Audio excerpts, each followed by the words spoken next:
Rarity continued in an almost monotone voice. Fluttershy found me. Stop! Sweetie hugged her sister. I was late for a weekly spa treatment. She knew I wouldn't miss it unless something was wrong. I think she knew. Stop, please!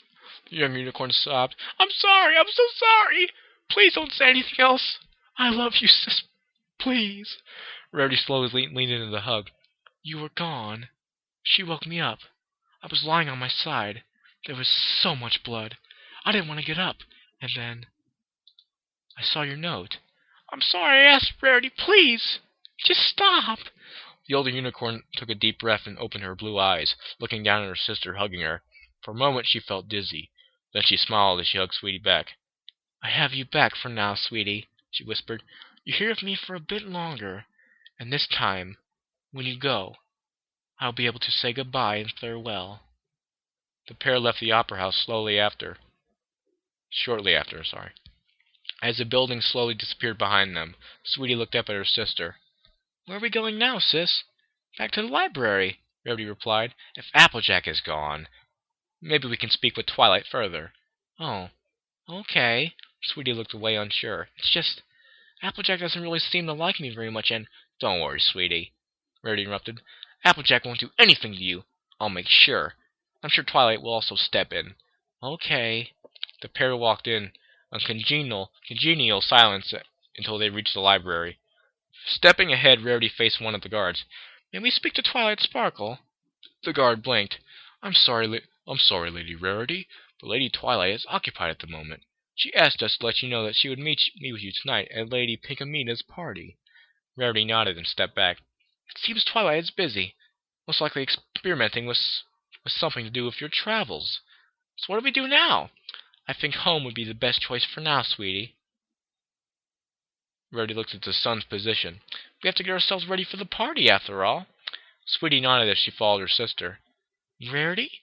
Do you think Applejack will be there? The older mare sighed. I would assume so, but don't worry. I'm sure Twilight put her doubts to rest. She'll probably be back to her normal, workaholic self. The train ride back home was a quiet affair. Physically tired and emotionally spent, both mares made their way to the boutique and barely had enough energy to slump onto their respective beds. As she yawned and felt herself slipping away in dreamland, Sweetie's gaze slowly roamed around her room. There's so many things that are just the same, but I never had that hat back home, or those little jewelry boxes. Her eyes settled on a chest she had not noticed before. It was half hidden under a dress that was hanging over it. What drew her attention to it was the symbol on the front. It seemed familiar somehow. It was a musical note. A metal G clef had appeared to be a part of the clasp, keeping the chest closed. Sweetie yawned, closing her eyes and wondering what could be inside it. I hate her. Rarity! How can you say that? But she was your friend. Silly, you don't mean that. Yes, I do. Rarity snapped at Pinkie Pie as she refused to move from her position. I hate her. She took the only really precious thing from me. You don't know what happened, Sugar Cube, Applejack said, placing a hoof on Rarity's shoulder. The white unicorn pushed it away and stepped back. Whatever happened? She was in charge. She took Sweetie away from me. I'm sure it was just an accident. She was responsible for her, Rarity growled, closing her eyes tightly and lowering her head. She was supposed to take care of Sweetie while I was gone. Sugar, Rarity, Applejack coughed as she walked up to the unicorn. Please, don't do this to yourself. You know that Twilight would have done anything to protect Sweetie. She would never let her near anything she knew was dangerous. You know that. But what do I tell my parents? How can I stand in front of their graves and hold my head up high? I failed them, Applejack. The one task they'd ever asked of me when it happened. She's with them, Rarity, Fluttershy's soft voice whispered as she hugged her friend, and they know everything that happened. They know it was no pony's fault. Come on, Rarity. Rainbow Dash's usually confident voice was subdued. We all miss them. Let's say goodbye together one last time.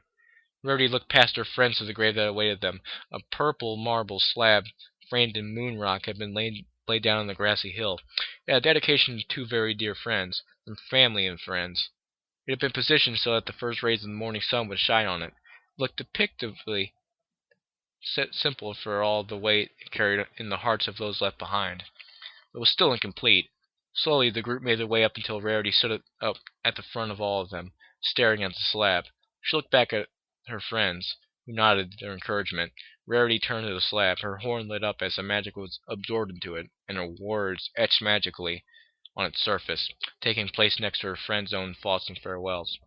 Rarity spoke up as she wrote, "Twilight, I loved you like a sister. I grew to respect you, and eventually to entrust you with my most precious treasure. Whatever happened that day, it took three of the dearest souls I had ever had the fortune of meeting.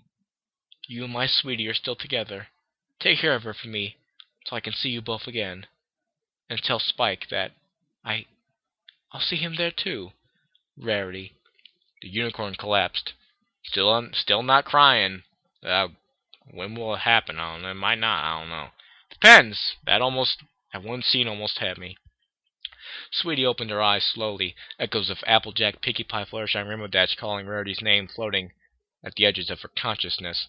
She stared at the ceiling as she struggled to remember what she had just seen, but it would not come back to her, despite her knowing that it had been somehow important. Very important.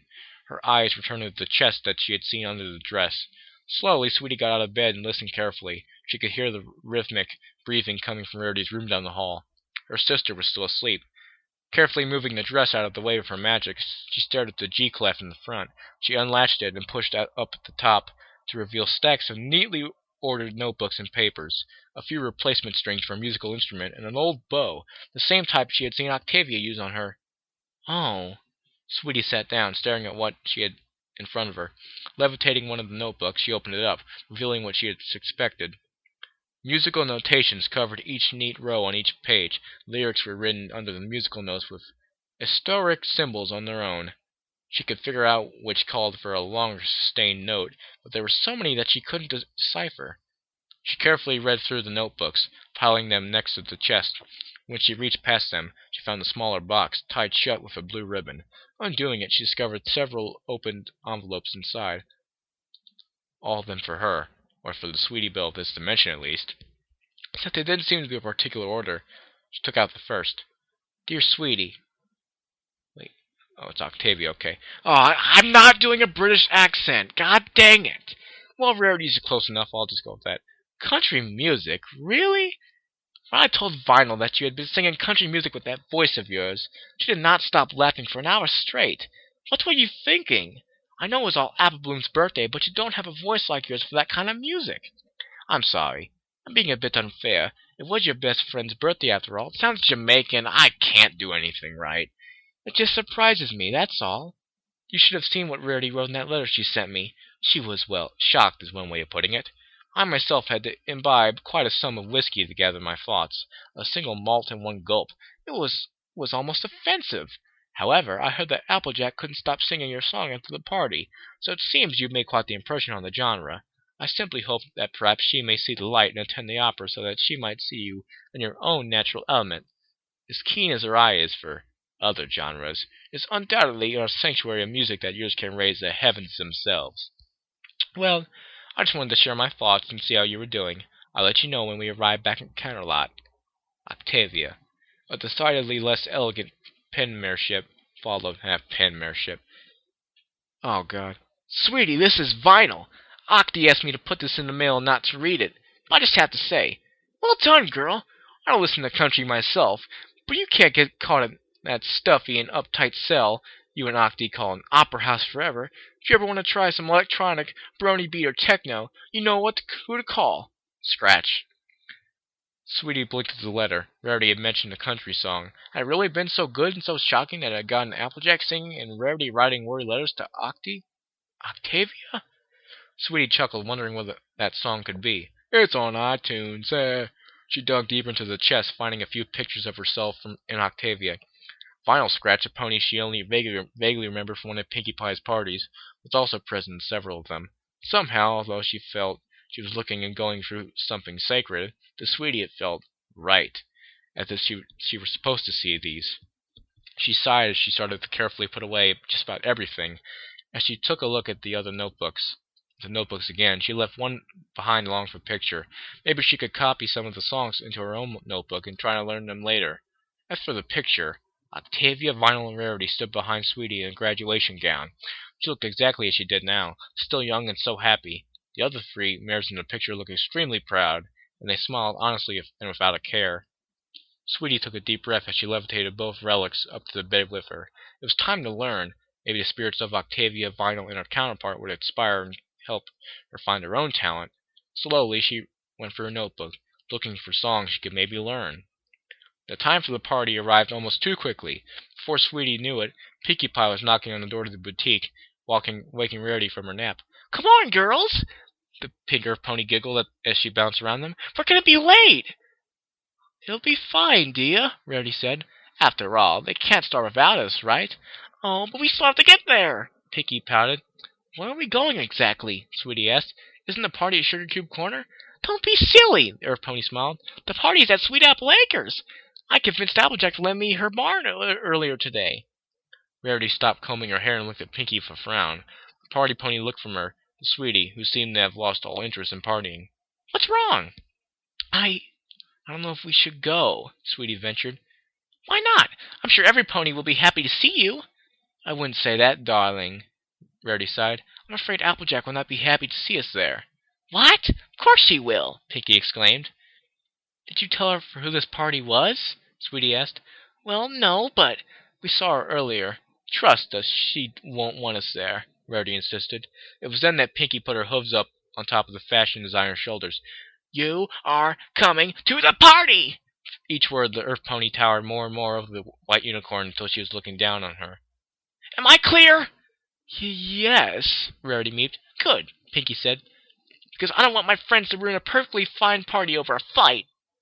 "But she fretted me and," Sweetie feebly attempted to say, but stopped the moment Pinkie glared at her.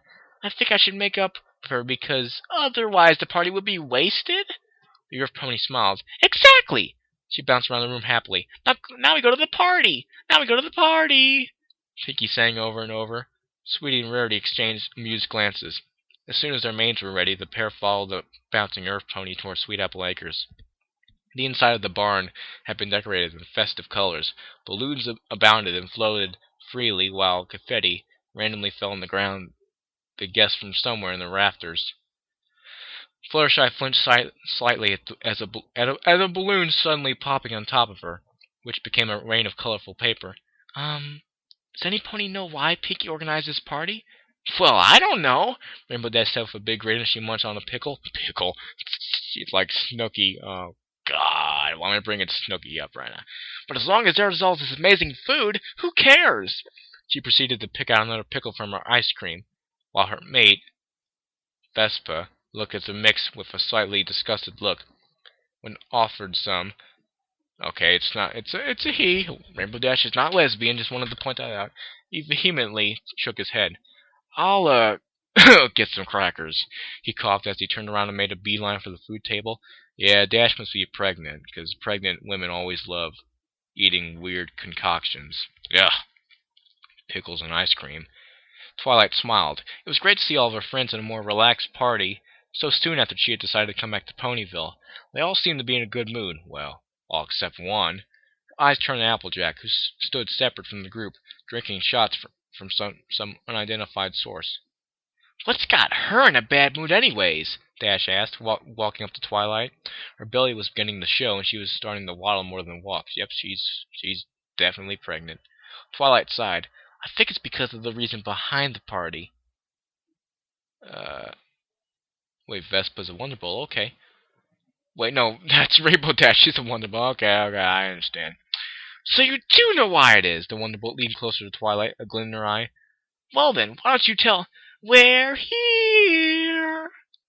"Poltergeist!" Pinkie sang as she slammed the door open, missing the sulking Applejack by mere inches. The two Pegasi watched in anticipation as Rarity made her way in, followed by some pony they had never expected to see again. "Oh, my," Fluttershy said, her eyes wide as she stared incredulously at the second unicorn to walk in. "Bah!" Rainbow Dash's mouth fell open. Slowly she made her way to Sweetie Belle and jabbed her with a hoof, eliciting a soft ouch. You're real." Sweetie Belle looked at the Pegasus with no small amount of surprise. "Rainbow Dash, you're pregnant?" She turned to face Rarity. "She's pregnant!" Rarity chuckled. Why, yes, I suppose she is. But you knew, the young unicorn accused. You didn't really expect that you would be the only surprise in the party, did you? Oh, that's Pinkie Pie. You didn't really expect that you would be the only surprise in the party, did you? Pinkie Pie grinned. But I... Sweetie couldn't think of what to say, and so she stared back at the staring Pegasus. But how can this be? Fluttershy turned to Twilight. Sweetie's...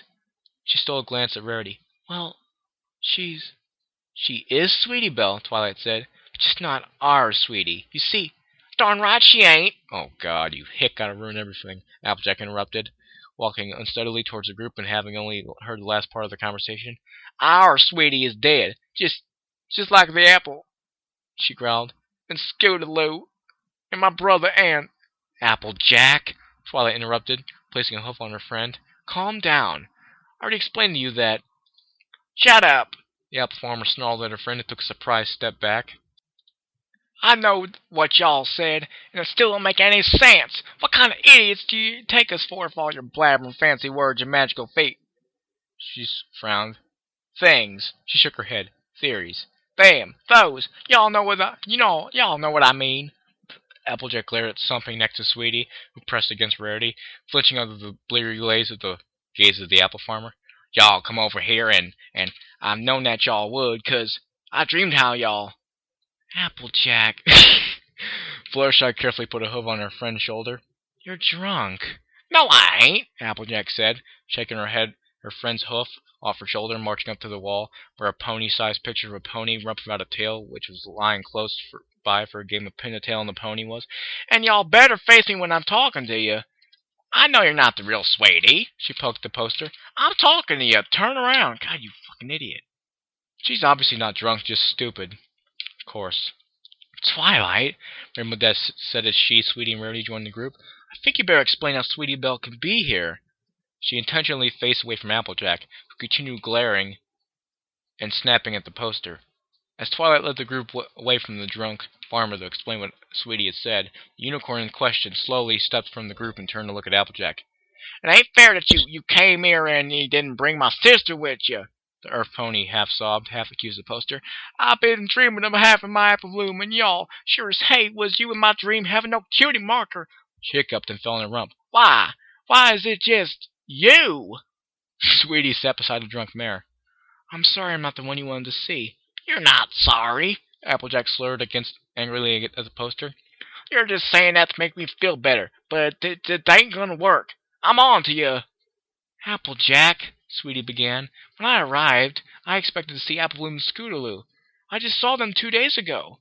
I really just happened to land here where my best friends have been gone for so long. My sister, Sweetie bit down her lip, not wanting to say it. Applejack was silent. I'm sorry I couldn't be her, or that she wasn't me when I arrived, Sweetie sniffed. I see all of you, and I sort of know you, but you don't know me. Not even Scootaloo or Applebloom. They know the me from their world, but they don't know me. When Applejack didn't say anything, Sweetie sighed, looking down at the floor. I'm not making sense, she said after a moment. I wish you would believe me. When I heard that Applebloom's gone, I felt like I'd been struck with a brick. She and Scootaloo have always been more than friends to me. They're my sisters. Sweetie closed her eyes. It's not fair that I have to see their faces and wonder if they'll believe me, or if they will be my friends still if I told them what had happened, or if they would think I was something else trying to possess their friend. I don't know why this is happening. She watched despondently as her tears wet the floor. How many times will I go somewhere and find out they died? Will it always hurt? Do I want it to stop hurting? She sobbed. I just want to go home. I want to be with my Rarity. I want to keep studying with my Twilight. I want to see my Applejack organize another sisterhood social. I will... She stopped when a hoof was pressed against her mouth. Sweetie opened her eyes and followed the hoof and foreleg to their owner, Applejack. I don't know why I'm so angry at y'all. I bet I was just overworked, Applejack offered. And I know I can be stubborn at times. She stumbled as she moved a bit closer. And I shouldn't drink as much as I did tonight. But I do know something else. When I met you, I knew y'all weren't a bad filly. I just didn't want to believe that you could be here when my sister ain't. That's not your fault, Applejack sighed. I miss her like I have no idea how to even say. She ain't coming back. I thought I'd dealt with it. But I was wrong. Deep inside me, I still want her back. That ain't gonna change neither. I'm sorry, Sweetie repeated. I don't know what to do. Applejack was silent for a few moments. Come with me. I think that's the reason Sweetie is traveling all over different dimensions and yet seems to find herself close to us, or at least our interdimensional counterparts, Twilight stated. Okay. Rainbow Dash took a deep breath. That gave me and my foal a headache. Is there an easier way to explain it? I think I got it, Pinkie Pie laughed. It's just like an onion. Everything has layers and they make you cry. But I heard that if you soak them after peeling the skin, it helps. But it never did when I tried. But Sweetie is jumping between layers, and because it's the same onion, the universe just seems very familiar. That was perfect. Twilight blinked. That's a very interesting theory, Pinkie. But it has absolutely nothing to do with what I was... Wait! Rarity stopped Twilight. Did you hear that? Twilight quieted down, and the whole group listened carefully. I made it... Oh, I gotta sing in a hick accent. I made it down the coast in 17 hours, picking me a bouquet of dogwood flowers, and I'm a-hoping for around May. I can see my baby tonight. There it is again, Rarity whispered urgently. It sounds familiar. Has anybody seen Sweetie and Applejack? Fluttershy asked, looking around the barn where only Vespa stood apart from them. Gotta go get some crackers, motherfucker. So rock me mama like a wagon wheel. Rock me mama any way you feel. Hey mama, rock me. Rock me mama like the wind and the rain. Rock me mama like a southbound train. Hey mama, rock me.